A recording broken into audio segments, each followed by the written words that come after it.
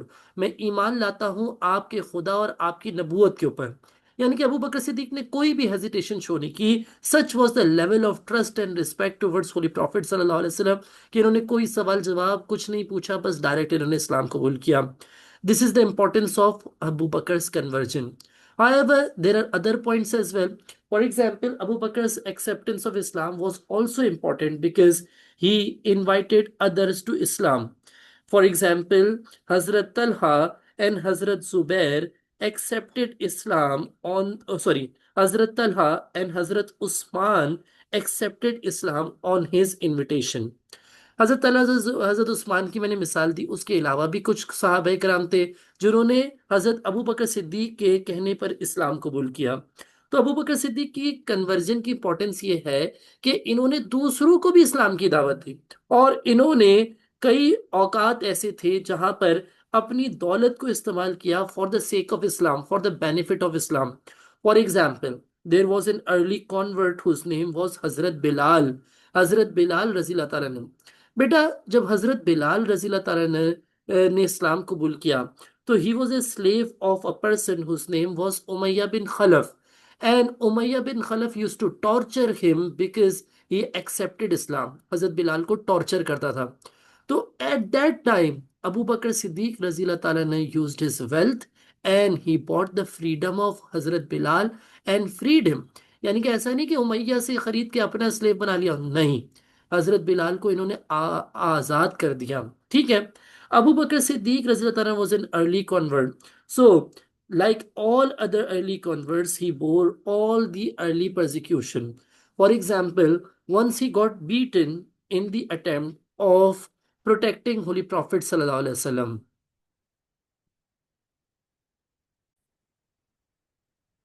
बेटा, इनकी बेटी रिपोर्ट करती हैं, once he came back home when his hair and his beard was pulled out. इनकी दाढ़ी नुची हुई थी, अबू बकर सिद्दीक रज़ी अल्लाह अन्हु के बाल नुचे हुए थे।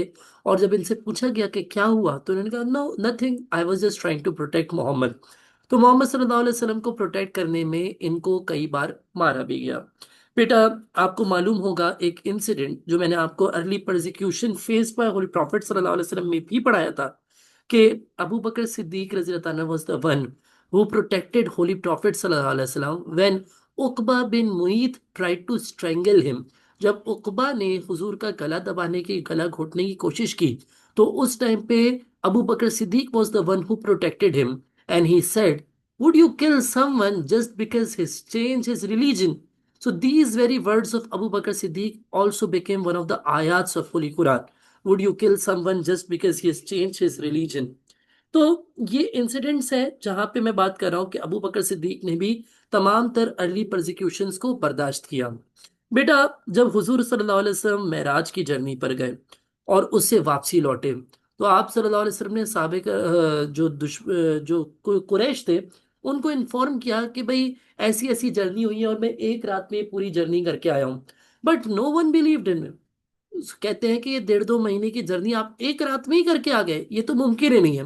But Abu Bakr Siddiq was the first one to believe in the journey of Miraj, and even he did not hear it directly from Holy Prophet sallallahu alaihi wasallam. He heard it from someone else that Muhammad sallallahu alaihi wasallam is saying such a thing. So he just said, if actually Muhammad sallallahu alaihi wasallam ने ऐसा कहा है, तो यकीनन वो सच कह रहे होंगे। So he was the first person to believe in Holy Prophet sallallahu alaihi wasallam's journey of Miraj, and therefore he got the title of Siddiq. Siddiq means the testifier of the truth. जो सच पे ईमान ले आए, जो सच को पहचान ले, जो सच को टेस्टिफाई कर दे। तो बेटा, यहाँ पे अबू बकर को सिद्दीक का टाइटल मिला। तो ये एक और बड़ी ही अबू बकर सिद्दीक की अचीवमेंट है कि उनको हुजूर सल्लल्लाहु अलैहि वसल्लम ने ये टाइटल दिया। उसके अलावा बेटा, आपको मालूम है कि after the pledges of Aqaba, Holy Prophet sallallahu alaihi wasallam ordered the families of Makkah, Muslims families of Makkah to migrate from Makkah to Medina. वो यसरब माइग्रेट करे थे, तो सबने माइग्रेट कर लिया था फैमिली आफ्टर फैमिली, और Abu Bakr Siddique और उनकी फैमिली यहाँ पे मौजूद थी। हजरत अली, हुजूर सल्लल्लाहु अलैहि वसल्लम, उनकी फैमिली और अबू बकर सिद्दीक रज़ी अल्लाह अन्हु यहाँ पे थे। तो Abu Bakr Siddiq was the one who accompanied Holy profit सल्लल्लाहु अलैहि वसल्लम on his journey of Yathrib. जब यसरब माइग्रेट कर रहे थे, तो इसमें हजरत अबू बकर सिद्दीक ने इनका साथ दिया, even though it was a risky journey, because जब कुरैश को मालूम हुआ कि हुजूर सल्लल्लाहु अलैहि वसल्लम और हजरत अबू बकर सिद्दीक इस तरीके से रवाना है, तो उन्होंने क्या किया, उन्होंने इनके सर पे 100 रेड कैमल्स का रिवॉर्ड रख दिया। कोई जिंदा या मुर्दा पकड़ के ले आए दोनों को, तो इनके सर पे 100 रेड कैमल्स का रिवॉर्ड था।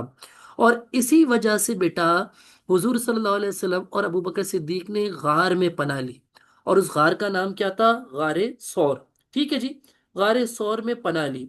और बेटा, यहाँ पर जब इन्होंने 3 दिन 3 रात गुजारे, तो इस दौरान अबू बकर सिद्दीक रज़ी अल्लाह अन्हु के बेटे हुजूर के लिए खबर लाते रहे दुश्मनों की, और इनकी बेटी हुजूर सल्लल्लाहु अलैहि वसल्लम के लिए और अबू बकर सिद्दीक रज़ी अल्लाह अन्हु के लिए खाना लेकर आती रहे।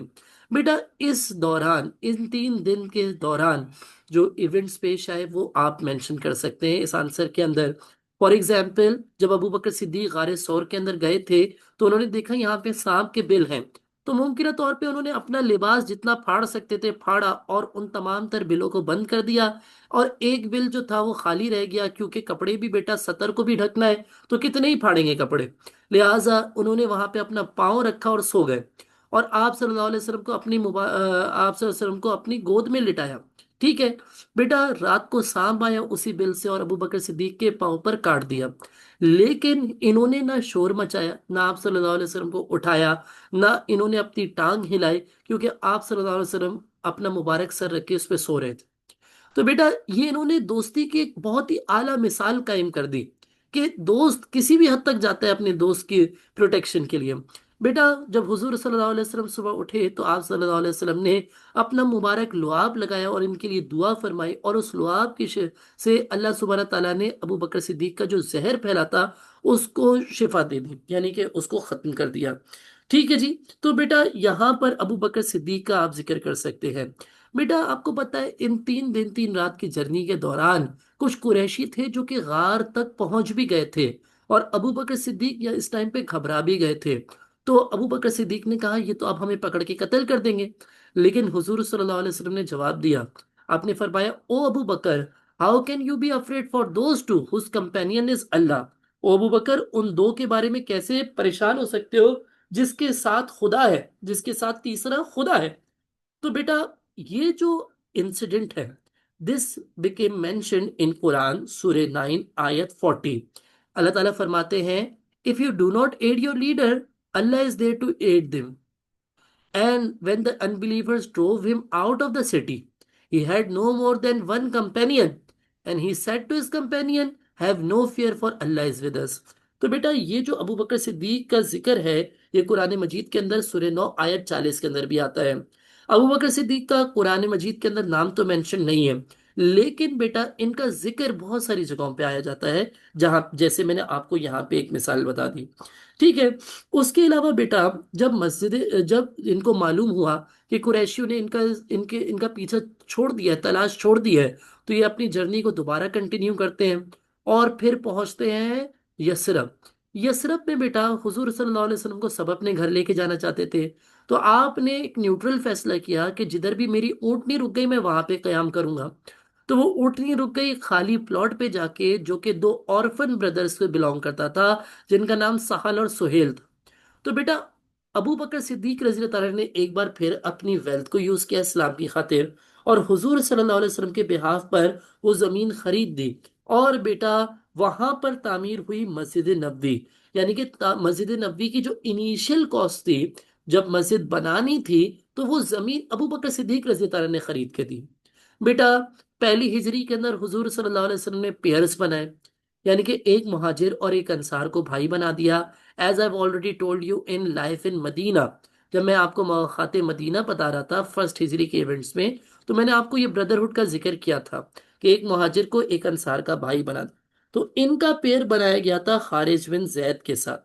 याद रहे कि Abu Bakr Siddiq was the father of Hazrat Aisha, one of the उम्मुल मोमिनीन। बेटा, मदर्स ऑफ फेथफुल यानी हुजूर सल्लल्लाहु अलैहि वसल्लम की अजवाज मुतहरा में से जो एक थी वो हजरत आयशा थी। हजरत Ayesha became the third wife of holy prophet सल्लल्लाहु अलैहि वसल्लम।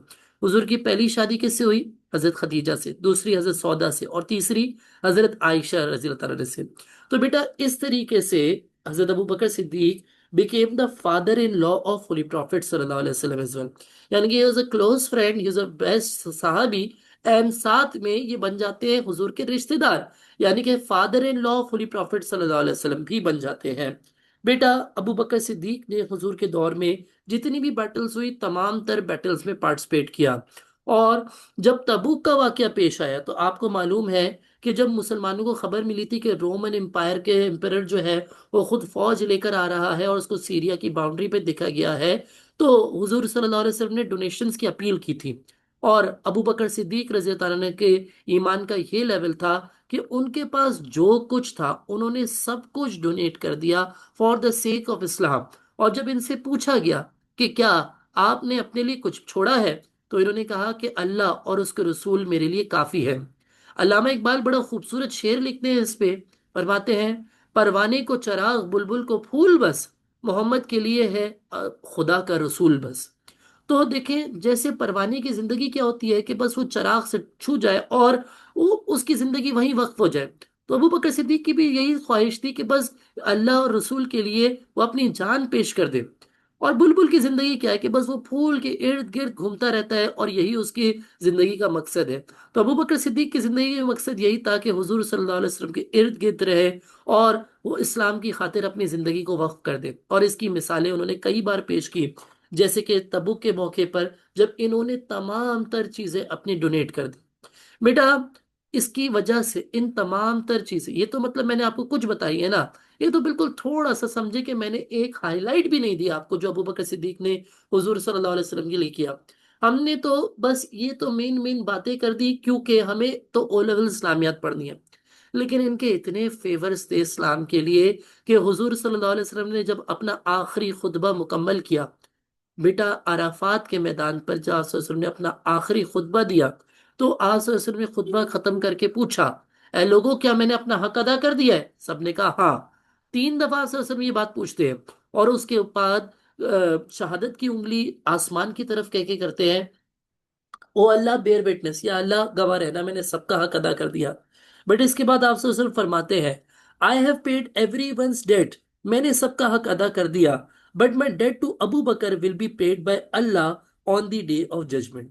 तो बेटा ये बहुत बड़ी हदीस है अबू बकर सिद्दीक की शान में, कि हुजूर सल्लल्लाहु अलैहि वसल्लम फरमाते हैं कि मैंने सबका हक अदा कर दिया, बट अबू बकर के जो एहसान है इस्लाम के ऊपर, उसका तो अल्लाह ही आखिरत में अजर देंगे। बेटा बड़ी बड़ी हदीस है अबू बकर सिद्दीक की शान में, जैसे कि हुजूर सल्लल्लाहु अलैहि वसल्लम फरमाते हैं कि अगर मैं पूरी दुनिया का ईमान एक तरफ रख दूं और अबू बकर सिद्दीक का ईमान एक तरफ रख दूं, तो अबू बकर का ईमान पूरे दुनिया के ईमान से ज्यादा होगा। This is the level of ईमान ऑफ अबू बकर सिद्दीक रजी अल्लाह अन्हु। बेटा आपको मालूम है कि जब हुजूर सल्लल्लाहु अलैहि वसल्लम अरफा ये हज से वापसी आए थे और फिर अपने कुछ आखिरी दिन की तरफ मूव किया हुजूर सल्लल्लाहु अलैहि वसल्लम ने, तो जो आखिरी कुछ दिन थे आप सल्लल्लाहु अलैहि वसल्लम की जिंदगी में, वो उसमें बहुत बीमार थे, और इतने बीमार कि आप नमाज में इमामत भी नहीं करवा पा रहे थे। तो बेटा आप सल्लल्लाहु अलैहि वसल्लम ने इमामत किसको सौंपी? अबू बकर सिद्दीक रज़ी अल्लाह अन्हु को। इवन अबू बकर एक दफा मौजूद नहीं थे, तो हजरत उमर ने नमाज कायम करवा दी, तो आपने मना किया, आपने नियत तोड़वाई और कहा अबू बकर सिद्दीक ही मेरी मेरे मिंबर पर जो है वो इमामत करवा सकते हैं जब तक वो मौजूद है। तो बेटा इससे एक आइडिया आता है कि हुजूर सल्लल्लाहु अलैहि वसल्लम ने लीडरशिप किसको सौंपी? अबू बकर सिद्दीक को। इनको अमीरुल हज बनाया गया, इनको इमाम बनाया गया to lead the prayers during the last illness of holy prophet सल्लल्लाहु अलैहि वसल्लम। और इस इन्हीं चीजों को मद्देनजर रखते हुए आप सल्लल्लाहु अलैहि वसल्लम के दुनिया से जाने के बाद इजमा ये किया गया कि अबू बकर सिद्दीक को ही इमामत यानी कि खिलाफत सौंपी जाएगी, और इन्हीं को लीडर तस्लीम किया गया इजमा के तहत। बेटा आपको मालूम है कि जब आप सल्लल्लाहु अलैहि वसल्लम ने दुनिया में अपनी आखिरी सांसें ली, तो आप हजरत आयशा के क्वार्टर्स में थे। हजरत आयशा जो अबू बकर सिद्दीक की बेटी है, इसी वजह से ये खबर सबसे पहले अबू बकर सिद्दीक को मिली, और अबू बकर सिद्दीक ने हुजूर सल्लल्लाहु अलैहि वसल्लम को विजिट किया। और जब वो वापस बाहर जाते हैं, बाहर निकलते हैं हुजूर को विजिट करके, तो बेटा देखते हैं कि सब परेशान हैं, सब रो रहे हैं। इवन हजरत उमर रज़ी अल्लाह तआला तो अपने आपे से बाहर आ जाते हैं और कहते हैं कि अगर किसी ने ये कहा कि मोहम्मद सल्लल्लाहु अलैहि वसल्लम अब दुनिया में नहीं रहे, तो मैं उसका कत्ल कर दूंगा। तो वो तो अपना कंट्रोल ही खो बैठे थे। लेकिन इस टाइम पे अबू बकर सिद्दीक ने एक रिस्पॉन्सिबल लीडर होने का सबूत दिया, and he calmed everyone down at the demise of holy prophet sallallahu alaihi wasallam by saying, whosoever worships Muhammad, let him be known, being a mortal, he is no more। जो भी मोहम्मद की इबादत करता है, वो ये बात जान ले कि बहैसियत इंसान अब वो इस दुनिया में नहीं रहे। But whosoever worships the Allah of Muhammad, let him be known, he lives forever। एक मेटाफोरिक स्टेटमेंट है समझाने के लिए कि जाहिर सी बात है कोई भी मोहम्मद सल्लल्लाहु अलैहि वसल्लम की इबादत नहीं करता था, लेकिन वो लोगों को याद दिला रहे कि हमारा मजहब सिर्फ मोहम्मद सल्लल्लाहु अलैहि वसल्लम तक महदूद नहीं है। हमारा मजहब अल्लाह अल्लाह तक है, और अल्लाह लामहदूद है, अल्लाह की कोई हद नहीं है। लिहाजा जब तक हम हैं, हमें इस्लाम पे रहना है, ये नहीं कि हम इस्लाम से पीछे हट जाए। और फिर वो सूर्य आले इमरान की एक आयत रिसाइट करते हैं जो कि अहद के मौके पे नाजिल हुई थी, जिसमें वो कहते हैं कि Muhammad is no more than a messenger of Allah, if he died or were slain, will you turn back on your heels. Muhammad सल्लल्लाहु अलैहि वसल्लम अल्लाह के एक महज एक पैगंबर है, और इनसे भी पहले पैगंबर आए, इनसे पहले भी पैगंबर आए जो इंतकाल कर गए। अगर मोहम्मद सल्लल्लाहु अलैहि वसल्लम का इंतकाल हो जाता है या उनको कत्ल कर दिया जाता है, तो क्या तुम इस्लाम से पीछे हट जाओगे? तो ये जो सूरत है, ये रिसाइट की लोगों को याद करवाने के लिए। ये कुरान मजीद के अंदर तो इसका जिक्र पहले से ही है कि एक दिन ऐसा जरूर आना था जब हुजूर सल्लल्लाहु अलैहि वसल्लम के दरमियान ना हो। हजरत उमर फरमाते हैं कि मैं बैसित हाफिज ये आयत कई दफा पढ़ चुका था, लेकिन जिस टाइम पे अबू बकर सिद्दीक ने ये आयत सुनाई, तो मुझे ऐसा लगा कि ये तो कई मैंने जिंदगी में पढ़ी नहीं हो। कहते दर हकीकत इसका मतलब तो उस दिन समझ आया जिस दिन अबू बकर सिद्दीक ने वाकई इसको रिसाइट किया। तो बेटा, अबू बकर सिद्दीक रजी अल्लाह तआला अन्हु की रेसिटेशन जो थी वो लोगों को रिमाइंड करवाने के लिए थी कि एक ना एक दिन तो ऐसा आना ही था। और इवन जब हुजूर सल्लल्लाहु अलैहि वसल्लम ने अपना आखिरी खुतबा दिया था ना, आखिरी हज के मौके पे, तो बेटा आप सल्लल्लाहु अलैहि वसल्लम ने उस टाइम पे भी इंडिकेट किया था लोगों को। आपने अपना खुतबा स्टार्ट ही ऐसे किया, फरमाते हैं, "ऐ लोगों मेरी बात गौर से सुनो कि मैं नहीं जानता कि अगले साल तुम्हारे दरमियान होगा या नहीं होगा।" लेकिन उस टाइम भी किसी को समझ नहीं आई सिवाय अबू बकर सिद्दीक रज़ी अल्लाह तआला अन्हु के, जिनकी आंखों में उस वक्त भी आंसू आ गए थे कि वो जानते थे कि आप सल्लल्लाहु अलैहि वसल्लम लोगों से क्या कहने की कोशिश कर रहे हैं। बहरहाल, this is the topic, this is a note on the life of Abu Bakr Siddiq रज़ी अल्लाह तआला अन्हु during the lifetime of holy prophet सल्लल्लाहु अलैहि वसल्लम। अब बच्चे पूछेंगे, सर क्या हम इनके कैलिफेट के इवेंट्स लिख सकते हैं इस सवाल के अंदर? नो, क्योंकि बेटा पेपर वन का जो टॉपिक है इसमें आपने सिर्फ वहां तक लिखना होता है जहां तक आप सल्लल्लाहु अलैहि वसल्लम दुनिया में थे। अगर आप चाहो तो थोड़ा सा कंक्लूजन के तौर पे डेथ का जिक्र कर सकते हो कि भाई after 2 years of caliphate he in 634 CE he died and he was buried at such and such place. तो आप ये बता सकते हैं कि he was buried along with holy prophet सल्लल्लाहु अलैहि वसल्लम। रोज़े रसूल पे आपको पता है कि अबू बकर सिद्दीक और साथ हजरत उमर रज़ी अल्लाह अन्हु की कब्र भी है। तो आप थोड़ा सा बता सकते हैं कंक्लूजन के तौर पे, लेकिन उससे ज्यादा नहीं। The question, the answer should focus on events till the time of Holy Prophet sallallahu alaihi wasallam. I hope that's clear. बेटा अब हम लोग बात कर रहे हैं हजरत उमर रज़ी अल्लाह तआला अन्हु की खिलाफ की कन्वर्जन टू इस्लाम की। पहले उसको पढ़ेंगे बेटा, उसके बाद फिर हम इनकी लाइफ के और इवेंट्स पढ़ेंगे। बेटा हजरत उमर रज़ी अल्लाह तआला अन्हु की अगर बात करें तो इनका पूरा नाम था उमर बिन खत्ताब। ठीक है जी, उमर बिन खत्ताब, ठीक है। He belong to the tribe of Quraysh and the clan of Banu Adi. छोटा सा क्लैन था बनु अदी, तो ये उससे बिलोंग करते थे। Initially he was an opponent of Islam, he use to oppose Islam and he was a very strong person, लोग इनसे डरते भी थे, and he was a strong opponent of Islam. और एक दफा इनको हुजूर सल्लल्लाहु अलैहि वसल्लम पे इतना गुस्सा आया कि he was going to kill holy profit सल्लल्लाहु अलैहि वसल्लम। तो जब ये जा रहे होते हैं अपनी तलवार अनशीथ करके, यानी कि ये जो नंगी तलवार लेके जा रहे होते हैं, तो ये एक साइन था डेंजर का। क्योंकि देखो अरब में सबके पास तलवारें हुआ करती थी, बट कोई भी उसको ऐसा खुला करके लेके नहीं घूम रहा होता था। कोई खुली तलवार लेके घूम रहा है तो समझो कि इसमें खतरे की अलामत है। ठीक है जी। तो बेटा हुजूर सल्लल्लाहु अलैहि वसल्लम ने ये अबू बकर से सॉरी हजरत उमर जब जा रहे थे तो रास्ते में उनको मिले एक शख्स जिनका नाम था नोईम। नोईम जो है वो भी एक मुसलमान थे। नोईम को डर ये लगा कि हुजूर सल्लल्लाहु अलैहि वसल्लम के पास अगर ये चले गए ना इस इतने गुस्से की हालत में, तो यकीनन ये हुजूर सल्लल्लाहु अलैहि वसल्लम का कत्ल कर देंगे। तो वो उनकी अटेंशन को डाइवर्ट कर देते हैं। वो कहते हैं आप मोहम्मद सल्लल्लाहु अलैहि वसल्लम को कत्ल करने जा रहे हैं, जबकि आपकी तो अपनी बहन फातिमा ने इस्लाम कबूल किया हुआ है और उनके शौहर सईद बिन जैद ने भी इस्लाम कबूल किया हुआ है। अब आप कहेंगे कि नईम ने क्या किया, हुजूर को तो कत्ल करते ही करते साथ इनकी बहन और उनके शौहर का भी कत्ल करवा दिया। नहीं, देखो हरगिज मतलब ये नहीं था। देखो नईम ने उस टाइम पे जो उनको बेस्ट डिसीजन लगा उन्होंने वो किया। नईम को मालूम था कि हुजूर सल्लल्लाहु अलैहि वसल्लम को कत्ल करने में इनको कोई तकलीफ नहीं होगी, लेकिन अगर बात अपनी बहन की आएगी तो यकीनन तकलीफ होगी। तो हो सकता है कि उनका वहां पे जाके गुस्सा ठंडा हो जाए। तभी नईम ने इनकी अटेंशन को डाइवर्ट कर दिया, लेकिन बहरहाल फातिमा और सईद के लिए मुश्किल का बायस बन गए।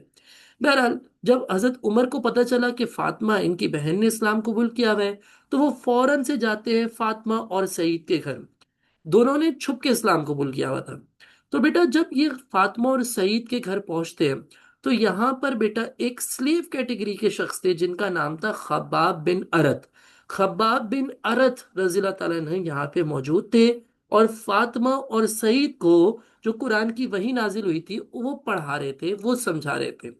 बेटा खब्बाब बिन अरत थे एक स्लेव कैटेगरी के, और जैसी दरवाजे पे दस्तक होती है और उनको मालूम होता है कि हजरत हजरत अबू बकर सिद्दीक हजरत उमर रज़ी अल्लाह तआला अन्हु आ रहे हैं और वो आ चुके हैं और वो बहुत गुस्से में है, तो खब्बाब बिन अरत तो छुप जाते हैं। क्यों छुप जाते हैं? वो कहते हैं कि भाई मैं एक स्लेव कैटेगरी का, मुझे तो कोई भी कत्ल कर देगा। तो ये छुप जाते हैं, कहते हैं आप लोग तो आपस में रिश्तेदार हैं, आप लोग के मामलात हल हो जाएंगे, लेकिन मुझे तो कत्ल, तो ये तो पर्दे के पीछे छुप जाते हैं। तो बेटा हजरत उमर रजी अल्लाह तआला ने जैसे ही घर के अंदर दाखिल होते हैं, वो अपनी बहन को भी धक्का देते हैं और सईद बिन जैद को भी धक्का देते हैं और उनको मारना स्टार्ट कर देते हैं। इनकी बहन रोते हुए ये कहती है कि आप एक बार कुरान को देख ले, जान ले, समझ ले, पढ़ ले, और उसके बाद जो आपको फैसला हो वो कर लेगा, लेकिन एक बार कुरान को जान ले। तो अबू बकर हजरत उमर रजी अल्लाह तआला ने अपने आप को पहले पाक करते हैं। उसके बाद सूर्य ताहा की कुछ आयत थी जो कि उस टाइम नाजिल हुई थी, ये उनको पढ़ते हैं। एंड दैट टस्ट हिज हार्ट, उनका दिल इस्लाम की तरफ आ जाता है। और वो जाते हैं हुजूर सल्लल्लाहु अलैहि वसल्लम के पास। और आप सल्लल्लाहु अलैहि वसल्लम उस टाइम पे कहाँ पे मौजूद थे? दारुल अरकम पे। आपको मालूम है कि मुसलमान जो है वो पहले पहाड़ों पे जाके इबादत किया करते थे, लेकिन वहां पर भी इनके कुरैश से एक झगड़ा हो गया था। तभी इन्होंने जो है वो इवेंचुअली क्या किया, हुजूर सल्लल्लाहु अलैहि वसल्लम के एक साहबी थे जिनका नाम था अरकम बिन अरकम, उन्होंने अपना एक घर था वो डेडिकेट कर दिया कि मुसलमान यहाँ पर इबादत कर लें। तो बेटा जब हजरत उमर रजी अल्लाह तआला ने यहाँ पे पहुंचते हैं, तो बाहर दो गार्ड्स खड़े हुए हैं। वो गार्ड्स कौन हैं? एक है हजरत अली रजी अल्लाह तआला ने जो कि प्रोटेक्शन के लिए खड़े हुए हैं, और दूसरे थे हजरत हमजा जिन्होंने रिसेंटली इस्लाम कबूल किया था। और ये दोनों रोक लेते हैं हजरत उमर को और पूछते हैं, O Umar, has not the truth yet arrive to you? क्या अब भी तुमने सच का सामना नहीं किया कि कौन सही राह पे कौन गलत? तो हजरत उमर कहते हैं मुझे अंदर जाने दिया जाए। हजरत अली इनको रोक रहे थे, लेकिन हुजूर सल्लल्लाहु अलैहि वसल्लम ने कहा उमर को अंदर आने दो। और हजरत उमर रजी अल्लाह तआला जब अंदर गए, तो इन्होंने कहा मुझे इस्लाम कबूल करना है। और आप सल्लल्लाहु अलैहि वसल्लम ने इनको कलमा पढ़ाया। और उस टाइम पे बेटा इन्होंने इस्लाम कबूल कर लिया और सबने नारे लगाए, अल्लाह अकबर, अल्लाह अकबर। और बेटा इस तरीके से 6th ईयर ऑफ प्रॉफिटहुड में इन्होंने इस्लाम कबूल कर लिया। ठीक है बेटा, हजरत उमर रजी अल्लाह तआला ने इस्लाम कबूल किया। और इसके बारे में हुजूर सल्लल्लाहु अलैहि वसल्लम बताते हैं कि he prayed for the conversion of either Umar रजी अल्लाह तआला और अमर अमर बिन हाशिम। अमर बिन हाशिम कौन है? अबू जाहल, जिसको हम कहते हैं जाहिलों का बाप, इसका असल नाम था अमर बिन हाशिम। तो हुजूर कहते हैं मैंने अमर या उमर में से एक के इस्लाम कबूल करने के लिए दुआ की थी, और अल्लाह सुब्हानहू ताला ने उमर के कन्वर्जन के थ्रू इस्लाम को मजबूत कर दिया। कैसे मजबूत कर दिया? हजरत उमर ने जब इस्लाम कबूल किया, he openly started praying at Kaaba, and after his conversion Muslims openly started praying at Kaaba, and no one dare to attack Muslims now. मुसलमानों को अब काबे पे इबादत करने से कोई नहीं रोक पा रहा था। हजरत उमर को हुजूर सल्लल्लाहु अलैहि वसल्लम ने फारूक का टाइटल दिया। फारूक मतलब जो सच और झूठ के दरमियान फर्क कर सके। बेटा अबू हजरत उमर रजी अल्लाह तआला ने देखो ये इतने निडर थे कि जब सब यसरब, मक्के से यसरब जा रहे थे, माइग्रेट कर रहे थे, तो सब छुप के कर रहे थे। बट अब हजरत उमर रजी अल्लाह तआला ने ओपनली माइग्रेट करते हैं, और वो जाते हैं काबे के तवाफ करते हैं और अनाउंस करते हैं कि मैं जा रहा हूँ हिजरत करके, और अगर किसी को रोकने की हिम्मत है तो वो रोक के दिखाए। लेकिन कहते हैं मैं वादा करता हूँ कि जो मुझे रोकने की कोशिश करेगा उसकी माँ अपने बच्चे के नुकसान पे रोएगी। And no one dare to stop him. बेटा हजरत उमर ने भी अबू बकर सिद्दीक रजी अल्लाह तआला की तरह तमाम तर बैटल से पार्टिसिपेट किया। और जैसे अबू बकर सिद्दीक रजी अल्लाह तआला की बेटी से हुजूर ने शादी की, वैसे ही हजरत हफ्सा जो हजरत उमर की बेटी थी, इनसे भी हुजूर सल्लल्लाहु अलैहि वसल्लम ने शादी की। यानी कि ये भी फादर इन लॉ थे होली प्रॉफिट सल्लल्लाहु अलैहि वसल्लम के। ठीक है जी। यानी कि हुजूर ने इनकी बेटी से शादी की, हुजूर इनके दामाद हो गए, और ये हुजूर के फादर इन लॉ हो गए, ससुर हो गए। बेटा हजरत हफ्सा की अगर कहानी का मैं थोड़ा सा जिक्र बताऊं आपको, तो ये आपके काम इस तरीके से आएगी कि आप हजरत उस्मान के अकाउंट में भी लिख सकते हैं, ये हजरत हफ्सा के अकाउंट में भी लिख सकते हैं, और हजरत उमर के अकाउंट में भी लिख सकते हैं। क्या कहानी है कि जब हजरत हफ्सा के शौहर का, पहले शौहर का इंतकाल हुआ आफ्टर बदर, तो यही वो टाइम था जब हजरत उस्मान की बीवी का भी इंतकाल हो गया। हजरत उस्मान की बीवी कौन थी? हुजूर की बेटी हजरत रुकैया। ठीक है। तो बेटा दोनों सिंगल हो गए। तो हजरत उमर चाहते थे कि हजरत हफ्सा की शादी किससे हो जाए? हजरत उस्मान से। तो वो जाते हैं हजरत उस्मान को कहते हैं कि आप मेरी बेटी से शादी कर लें, क्योंकि आपको भी बीवी की जरूरत है और मेरी बेटी को भी शौहर की जरूरत है। लेकिन हजरत उस्मान पॉजिटिव जवाब नहीं देते। हजरत उस्मान कहते हैं कि actually I am not looking for marriage at this time, और हैंकी पैंकी, आपको पता है ना, एक्सक्यूजेस देने वाली बात करते हैं। हजरत उमर को बड़ा गुस्सा आता है, बुरा बुरा लगता है कि यार मेरी बेटी में ऐसी क्या कमी है कि आप उनसे शादी नहीं करना चाहते। फिर वो जाते हैं अबू बकर सिद्दीक रज़ी अल्लाह अन्हु के पास, कहते हैं कि आप ना मेरी बेटी से शादी कर लें। और अबू बकर सिद्दीक भी कोई जवाब पॉजिटिव नहीं देते। ठीक है। तो हजरत उमर अब और ज्यादा डिसहार्ट हो जाते हैं कि यार यही तो मेरे करीबी दोस्त थे, अब मैं इनसे कह रहा हूँ कि मेरी बेटी बेवा हो गई है तो आप उनसे शादी कर लें, और कोई राजी नहीं है शादी करने के लिए। तो वो अपना दुखी सा दिल लेके जाते हैं आप सल्लल्लाहु अलैहि वसल्लम के पास, और कहते हैं कि मैंने उस्मान से भी कहा, मैंने अबू बकर से भी कहा कि मेरी बेटी से शादी कर ले, लेकिन दोनों तैयार नहीं है। तो बेटा हुजूर सल्लल्लाहु अलैहि वसल्लम को पता है क्या कहते हैं? कहते हैं Hafsa will marry someone better than Usman, and Usman will marry someone better than Hafsa. कहते हैं उस्मान की शादी हफ्सा से बेहतर औरत से होगी, और हफ्सा की शादी उस्मान से बेहतर मर्द से होगी। एंड गेस व्हाट, हुजूर सल्लल्लाहु अलैहि वसल्लम ने हजरत हफ्सा को अपने निकाह में लिया, और हजरत उस्मान रजी अल्लाह अन्हु को हुजूर ने अपनी एक और बेटी यानी कि उम्मे कुलसूम से इनकी शादी करवा दी। ठीक है जी, उम्मे कुलसूम से। तो बेटा ये वजह थी कि दोनों मना कर रहे थे, अबू बकर सिद्दीक भी और हजरत उस्मान भी, because they already knew that holy prophet सल्लल्लाहु अलैहि वसल्लम इज प्लानिंग टू प्रपोज हजरत हफ्सा। तो वो बताना भी नहीं चाहते थे, क्यों, हुजूर का राज है।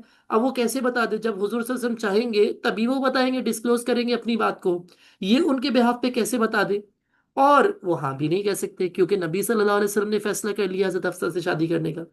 तो बेटा ये कहानी थी जो आप लिख सकते हैं हजरत हफ्सा के भी अकाउंट में, हजरत उस्मान के अकाउंट में भी, और हजरत उमर के अकाउंट में भी, क्योंकि ये तीनों से रिलेट कर रही है बात। ठीक है जी। बेटा आपको मालूम है कि हजरत उमर रजी अल्लाह तआला बहुत ही बोल्ड थे, और जो दिल में बात हो वो ओपनली कहते थे, चाहे नबी सल्लल्लाहु अलैहि वसल्लम के सामने करनी हो बात। And when treaty of Hudaibiya was signed, no one was satisfied with this treaty. And Hazrat Umar रजी अल्लाह तआला की हिम्मत ये थी कि वो हुजूर के पास आके पूछते भी हैं, कहते हैं कि are you not the true messenger of Allah? तो जवाब आता है yes I am the true messenger of Allah. Are we not in the right and they are in the wrong?